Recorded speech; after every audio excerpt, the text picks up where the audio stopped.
നടന്നു പോകാനും വൈകുന്നേരങ്ങളിൽ അവിടെ വന്നിരിക്കാനും ഒക്കെ പറ്റാവുന്ന വിധത്തിൽ ഞാൻ മാത്രമല്ല, നമുക്ക് MP-യുടെയും MLA-യുടെയും ഒക്കെ ഫണ്ടുകൾ ഉപയോഗപ്പെടുത്തിക്കൊണ്ട് ആ നിലയിൽ ഏറ്റവും നല്ല ഒരു മനോഹരമായ ഡെസ്റ്റിനേഷൻ എന്ന നിലയിലേക്ക് എളമരത്തെ പരിവർത്തിപ്പിച്ചെടുക്കണം. അതിന് ഒരു ജനപ്രതിനിധി എന്നുള്ള നിലയ്ക്ക് എന്റെ മാത്രം കഴിവ് പോരാ, നാട്ടുകാർ എന്നുള്ള നിലയ്ക്ക് നിങ്ങളുടെ പൂർണ്ണമായ പങ്കാളിത്തവും സഹകരണവും ഉണ്ടാകണം.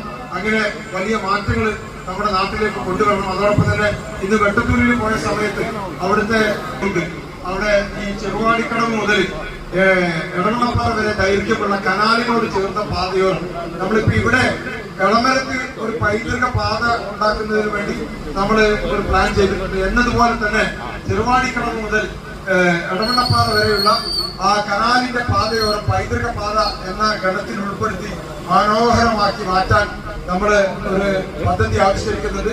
ഇപ്പോൾ ഐക്യ ജനാധിപത്യ മുന്നണിയുടെ നേതാക്കന്മാർ എല്ലാവരും ഇവിടെ ഉണ്ട്.